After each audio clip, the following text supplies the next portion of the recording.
Ok, bienvenue sur Séduction éthique. Aujourd'hui, je vais te partager une vidéo qui est tellement faite que tu vas être surpris de ce qu'il va y avoir dans cette vidéo. Parce qu'elle contient rien de ce à quoi tu t'attends. En fait, je peux te promettre un truc, c'est qu'à la fin de la vidéo, tu sauras précisément quoi faire, évidemment, et comment gérer une situation dans laquelle on ne te répond pas, notamment si une fille ne te répond pas. Maintenant, le problème qu'il y a, c'est que beaucoup de gars se retrouvent dans cette situation, ils commencent à discuter avec une fille, et à un moment ou un autre, et d'ailleurs c'est souvent à des moments importants quand ils commencent à organiser un rendez-vous, ou à rendre les choses un petit peu plus, on va dire, claires et avec un peu plus de flirt, la fille avec qui ils discutent ne répond plus. Et beaucoup de gars ont essayé plusieurs choses. Première chose que beaucoup de gars ont essayé qui n'a jamais fonctionné, c'est de renvoyer des messages encore et encore. Une autre chose qui fonctionne très moyennement, c'est de jouer la carte du « je suis trop cool pour ça », tu réponds pas et t'attends. Et si elle allait te répondre, alors ça c'est incroyable, c'est d'ailleurs techniquement ce qui est le plus intelligent, c'est de juste pas répondre pendant un temps jusqu'à ce qu'elle réponde. Parce que la majorité du temps, si une fille ou une personne avec qui tu discutes a arrêté de te parler pendant un temps, c'est tout simplement parce qu'elle est occupée. Ça n'a rien à voir avec toi. Mais beaucoup de personnes ont poussé ça à l'extrême et si la personne ne leur répondait pas pendant 3 semaines, ils arrêtent de leur parler à vie, quoi. Ce qui est inutile et juste statistiquement stupide puisque tu peux faire mieux en réengageant la conversation. Le problème qu'il y a, c'est que c'est pas de ta faute parce que souvent tu te dis plusieurs choses. Tu te dis des choses comme celui qui réengage la conversation, il perd le pouvoir.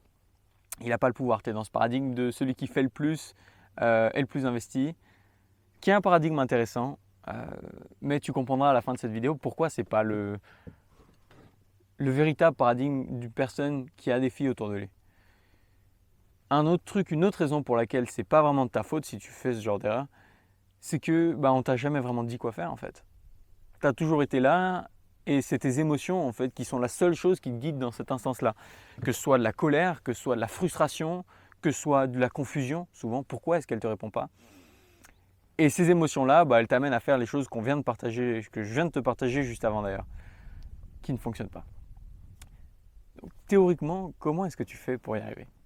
Comment est-ce que tu fais pour gérer une situation comme ça? En fait, le truc, c'est qu'il faut que tu comprennes. Tiens, je vais en profiter pour faire un petit tour de barque au passage. Tu m'excuseras si la lumière n'est pas idéale dans certains des passages si je tourne là. Bon, bref.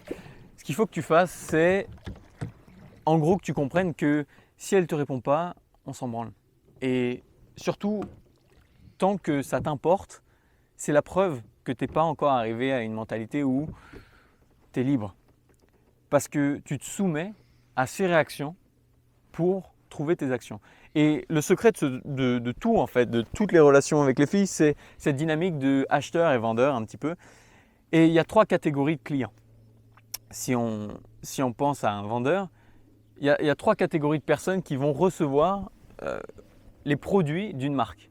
Si tu penses que la fille c'est une marque, un petit peu qui a un produit, qui a justement de la valeur, de l'attention, eh ben, tu vas comprendre cette métaphore extrêmement bien et elle va vraiment t'être utile. Une marque, elle va déjà avoir la majorité des personnes qui vont recevoir les produits d'une marque sont les clients. Eux, ils payent très cher. Ils payent même d'ailleurs plus cher que le prix du produit. Ils payent la marque. Tu penses par exemple à un jean, j'en sais rien, on va inventer une marque, le jean Étang. S'il vous plaît, faites pas de marque de jean qui s'appelle Étang. Je ne suis pas sûr que ce soit un bon choix stratégique. Mais mettons, il y a cette marque de jean Étang. Elle va vendre son jean très cher parce que c'est un jean haut de gamme à ses clients. Mettons, elle le vend 2 000 à 3 000 euros. Genre, on parle de très très haut de gamme là. Vraiment le top des jeans. Étang, c'est le top de la marque. Et toi, c'est probable, si tu es dans la moyenne, que tu payes ce jean 3 000 ou 4 000 euros. Il n'y a aucune raison que tu ne le payes pas comme ça si tu veux l'avoir. Tu peux ne pas l'avoir, bien sûr, mais ça, c'est une autre histoire. Maintenant, il y a un deuxième tiers, un deuxième groupe, une deuxième catégorie de clients qui, eux, vont être un peu plus intelligents. Eux, ils vont chercher la revente, ils vont chercher pourquoi pas les moments où c'est les soldes, ils vont chercher des partenariats, ils vont chercher pourquoi pas à discuter, à networker avec justement les dirigeants de la marque. Et rien que pour ça, ils vont avoir des bonnes remises. Ils vont avoir la capacité de l'acheter à 1000 euros ou à 500 euros ou à des trucs ouf. Mais ça, c'est encore une catégorie de clients qui doit payer. Je te montrerai le parallèle avec les filles qui est vraiment très intéressant, tu vas voir. Et il y a cette troisième catégorie de clients qui en fait ne sont pas des clients, mais la troisième catégorie de personnes qui ont la marque, c'est les influenceurs. Imagine Brad Pitt, il ne va pas payer la marque. Non, c'est la marque, elle va le payer 5 000, 10 000 euros pour que lui porte le jean, qu'il le mette un petit peu sur les réseaux et que tout le monde aille acheter ce jean. Et donc la question se pose, comment est-ce que ce parallèle s'applique et en quoi est-ce que ça a un lien avec le fait qu'elle te réponde ou pas par message. Imagine tu es une fille. Il y a 3 catégories de gars si on part dans la métaphore qu'on a faite. La première, c'est tous les gars qui cherchent de l'attention, tous les gars qui vont devoir passer par les nombreux dates, qui vont devoir te donner beaucoup d'attention et à qui tu ne donneras pas forcément le best du best. Elles leur donneront probablement un peu d'attention, parfois des relations de couple, mais ce sera vraiment une dynamique d'échange de pouvoir constant. Maintenant, il y a ce deuxième tiers de gars qui sont des gars qui s'optimisent, des gars qui travaillent sur eux. Pourquoi pas? Eux, ils sont en dehors de la moyenne. Ils méditent, ils font du sport, ils ont un bon physique, ils ont un bon style. En général, c'est l'étape intermédiaire de tous les gars qui prennent en main leur vie sociale. Ils arrivent à ce moment où justement leur vie elle est plutôt bien et ils sont un peu au-dessus de la moyenne. Mais par contre, ils doivent quand même faire des efforts. C'est ça qui est ouf. Alors il y a des filles évidemment qui ne sont pas habituées à ce genre de gars et qui vont elles vont chercher à aller chercher ce genre de gars. Mais par contre, les filles les plus jolies, celles par qui ils sont vraiment attirés, ils se rendent compte qu'ils doivent quand même faire beaucoup d'efforts, ils doivent quand même envoyer des messages, parfois ne pas avoir de réponse, c'est frustrant, il y a encore beaucoup d'hésitation. Et du coup, on en arrive à cette troisième catégorie de gars. Les gars qui ont fait en sorte que leur style de vie soit tellement attirant pour une fille, que c'est toutes les filles, d'ailleurs les plus attirantes, celles dont tu rêves, qui font en sorte d'être autour de ces gars-là. C'est elles qui mettent de l'effort, qui mettent de leur temps et de leur énergie pour être autour de ces gars-là. C'est elles qui vont les chercher à avoir des relations avec elles, c'est avec eux, etc. Et cette catégorie-là, elle est juste pas concevable pour la majorité des personnes qui ne comprennent pas que ça existe. Parce que tu te dis sûrement, c'est pas possible que je sois Brad Pitt, c'est pas possible qu'on me paye 10 000 euros pour avoir un jean. Et la réalité, c'est que c'est qu'une question de valeur sociale, c'est qu'une question de positionnement. Et c'est tout à fait possible de changer ça. Et la première chose qu'il va falloir changer, c'est ta manière de penser. Puisque si tu as cliqué sur cette vidéo, comment faire pour gérer une fille qui ne te répond pas à tes messages, ça montre déjà que tu n'es pas encore à cet état-là mental où tu te concentres non plus sur comment faire pour que les filles m'aiment bien, mais sur comment faire pour que ma vie soit ultra attirante pour les filles. Ce changement de paradigme, c'est lui qui va vraiment changer ta vie. Et c'est pour ça que tu ne vas pas trouver une technique ici sur comment répondre, quel message parfait est envoyé. Tu veux vraiment la technique sur quoi faire si elle ne te répond pas, c'est très simple. Tu continues ta vie, tu vas trouver d'autres options, tu vas trouver d'autres filles, tu vas trouver des amis, tu vas trouver des activités à faire, des passions, des objectifs de vie, tu les fais. Et pourquoi pas, si tu as un truc à lui proposer, à ce moment-là, tu la réengages. Mettons, tu discutais, elle ne te répond pas, tu t'en fous, tu vas faire tes trucs. Et si jamais tu organises une soirée ou tu fais une sortie, à ce moment-là, si elle ne t'avait pas répondu avant, c'est pas grave, ça t'importe même pas, tu as d'autres choses dans ta vie. Et donc à ce moment-là, si jamais tu veux la réengager, hop, tu lui envoies un petit message, tu lui fais hey, d'ailleurs j'organise ce truc. Paf. Mais le secret, c'est que ça ne t'atteigne même pas. Et pour que ça ne t'atteigne même pas, c'est pas de méditer sur le fait que ça ne t'atteigne pas. C'est d'aller t'occuper tellement que quand elle ne te répond pas, tu l'as à peine remarqué. Il est là le secret. Donc en pratique, à quoi ça ressemble? En pratique, il va falloir que tu fasses en sorte que tu aies un système dans ta vie qui te permette d'avoir des filles constamment autour de toi pour plus que ce soit un manque.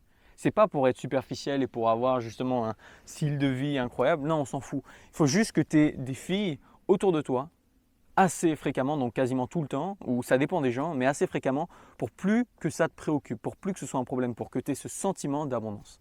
C'est un ressenti, tu le sauras quand il sera. Si tu ne l'as pas encore, mes formations sont là pour t'aider.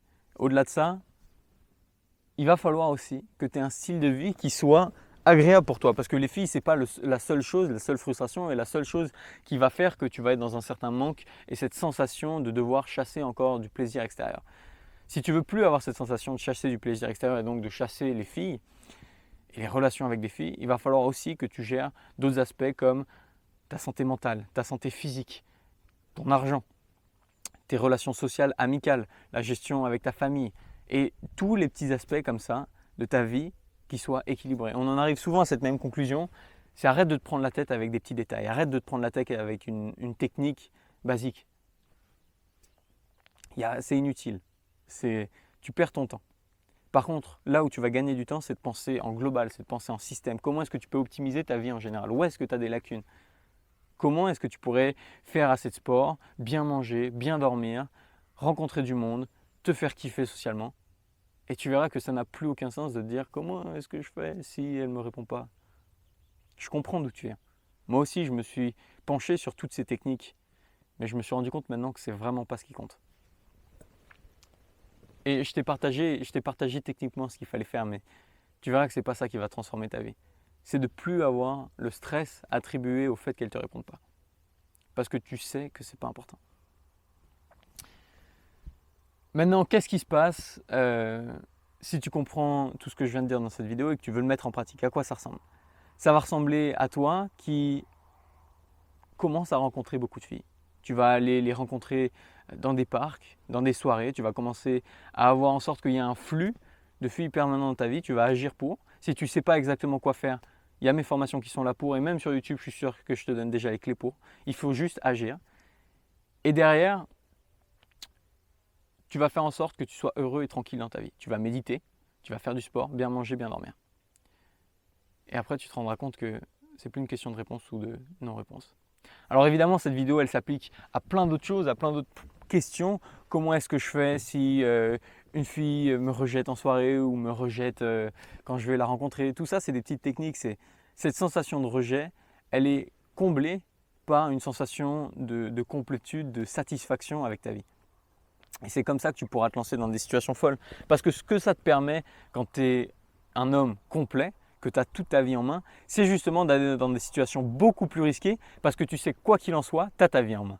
Donc à partir de ce moment-là, tu vas pouvoir commencer à prendre des risques beaucoup plus énormes. Par exemple, d'aller rencontrer des groupes ou d'aller rencontrer des célébrités ou d'aller dans des environnements où tu aurais peur d'habitude. Parce que si tu n'es pas satisfait avec ta vie, tu es justement en quête de plaisir et une rejection signifierait très peu de plaisir et beaucoup de souffrance. Alors que si tu es satisfait avec ta vie, la souffrance qui découle d'une rejection est bien moindre. J'espère que ce concept-là t'aura vraiment touché droit au cœur, t'aura aidé. Parce que moi, c'est un concept qui a vraiment transformé ma manière de voir les choses.